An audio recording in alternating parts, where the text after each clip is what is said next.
ザ・フーというバンドは破壊的です。物理的に楽器を壊すということもそうですが、登場してきた時から他のバンドとは全然違う型破りな演奏をしていて、しかもそこから常に新しいことをやり続け、過去のものを壊し前進し続けた、そんなバンドのように思っています。これまでイギリスの4大ロックバンドと言われるビートルズ、ローリングストーンズ、キンクスと再入門の動画をやってきたんで、ここはもう一つザ・フーもやらんといかんでしょうということで、今回はザ・フーの初期作品を聞いていきます。ザ・フーの前身となるのはロジャー・ダルトリーが結成したザ・ディトワーズというバンドで、彼はリードギターを弾いていました。当時のロジャーはいわゆる不良少年で、15歳で学校退学処分となり、板金工として働きながらバンドでプロを目指していました。1961年、ロジャーは学校時代の後輩にあたるジョン・エントウィッスルに声をかけ、バンドに加入させます。少し後にエントウィッスルと一緒にバンドをやっていたピート・タウンゼンドも加入します。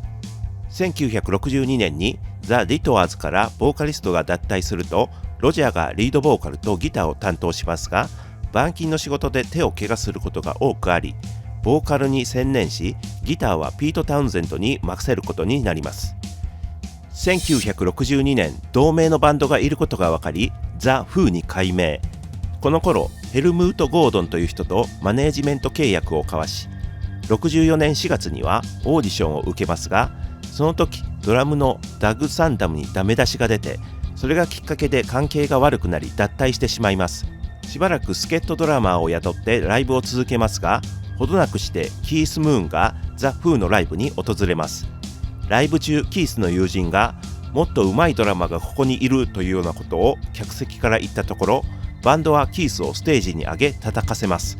するとキースは激しいプレイでドラムセットを壊してしまいますが、メンバーはこの時もうこいつしかいないと思ったそうで、ほどなくしてキース・ムーンが加入します。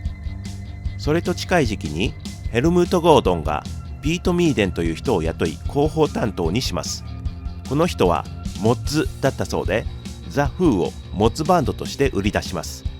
ファッションやカバー曲の選曲も彼の意見が取り入れられ、バンド名もハイナンバーズに変えられました。この戦略が功を奏してか、彼らはハイナンバーズとして1964年7月レコードデビューをしましたが、売り上げは全く振るわなかったようです。同時期1964年7月頃、キッド・ランバートとクリス・スタンプという2人がハイナンバーズの前に現れます。彼らはロックバンドのドキュメンタリー映画を撮ろうと計画し、バンドを物色していたのですが、ハイナンバーズのライブに圧倒され、自分たちがハイナンバーズのマネジメントをするべきだと考えるようになり、最終的にヘルムート・ゴードンとピート・ミーデンに取って代わる形で、彼らがハイナンバーズのマネジメントを担当することになります。そしてその人脈からプロデューサーシェル・タルミーとつながりができて、彼らのリハーサルを見たシェル・タルミーは、誰だって彼らの演奏を5分も聴けば特別だと分かったはず。当時英国で彼らほど攻撃的でエネルギーを持ったバンドは見当たらなかったと後に語っていて、プロデュースを開拓します。ちなみにこの頃バンドはハイナンバーズからザ・フーに名前を戻していました。シェル・タルミーはアメリカのデッカレコード、イギリスのブラウンズウィックとレコード会社との契約を取り付け、1965年1月ザ・フーとして I Can't Explain で再デビュー。この曲はシェル・タルミーがキンクスのプロデューサーであったことから、ピート・タウンゼントがキンクスの You Really Got Me を意識して作った曲だそうです。今の感覚だとそんなに似てるようには思えないのですが、当時は You Really Got Me のような音を止めるギターリフが斬新だったようです。この曲のレコーディング時にスタジオミュージシャンとしてジミー・ペイジが呼ばれていたそうですが、レコーディングではピート・タウンゼントが弾いています。この時ピートはジミー・ペイジの持っていたファズを借りようとしますが断られたそうです。これだけ聞くとジミー・ペイジってケチくさいなと思いますけど、もしかしたら乱暴に扱われるんじゃないかと警戒したのかもしれません。ザ・フーのライブパフォーマンスを見たら、それもやむを得ないかなと思いますね。I Can't Explain はイギリスのチャートで8位まで上がるヒットとなりました。この時点でアルバムの制作が決まり、3月から4月にレコーディングセッションが行われます。この時はカバー曲がほとんどでオリジナルは1曲だけだったようです。6月にセカンドシングル Anyway Anyhow Anywhere をリリース。間奏でドラムソロ、ギターのフィードバックノイズが収録されるなど早くも荒々しい側面を見せています。このフィードバックノイズの部分がアメリカデッカレコードから不良品とみなされクレームが入ったという話もあります。この曲もチャート10位とヒットします。アルバムは7月にリリースされる予定でしたが、アメリカの雑誌の悪評を受けて延期されることとなります。その評価の内容はオリジナル曲が少ないというもので、そこから急遽キッド・ランバートはピート・タウンゼンドに曲を書くように催促し、1965年10月に再びレコーディングセッションを行いアルバムを完成させます。10月末には先行シングル My Generation をリリース。この曲はイギリスで2位を記録する大ヒットとなりました。ファーストアルバム My Generation はイギリスで1965年の12月3日にリリース。12曲中3曲がカバーで9曲がオリジナルです。1曲目 Out in the Street からしてインパクト大です。かき鳴らされるギターからついて入ってくるドラムがとにかくうるさい。そのプレイスタイルはスネアやタムをやたら叩き、ハイハットは使わずクラッシュシンバルでリズムを刻む。そして録音バランス的にもドラムが大きいです。ザ・フーでよく言われるのが、ドラムとベースがリード楽器でギターがリズムキープをする、普通とは逆の役割になっているということ。そのことを1曲目から感じさせます。間奏ではギターもノイジーな音を出してやりたい放題な感じです。2曲目 I Don't Mind はジェームス・ブラウンのカバー。8曲目の Please Please Please も同じくジェームス・ブラウンのカバーで、ロジャー・ドルトリーがソウルフルに歌い上げます。彼にとってジェームス・ブラウンは憧れの存在だったようですね。3曲目 Goods Gone は低いキーで歌われていて、ボーカルスタイルが定まっていないのが伺えます。4曲目 La La La Rise、 5曲目 Much Too Much ともとてもポップな曲です。思わず口ずさみたくなる曲ですね。そして6曲目 My Generation、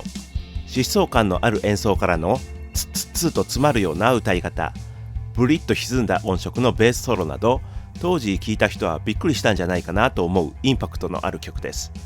しかしこの曲の一番の肝はその歌詞で、俺たちの世代の話をしようと繰り返し、上の世代は関係ない、年を取るまで生きていたくない、こういった歌詞を暴力的とも言える演奏に乗せて歌う。ここで聞かれるアティチュードが後に彼らが元祖パンクと言われるゆえんになっていると思います。彼らが大ブレイクした曲であり代表曲の一つです。アナログの B 面1曲目にあたる7曲目 Kids Are Alright はこのアルバムの中で最もメロディアスでポップな曲です。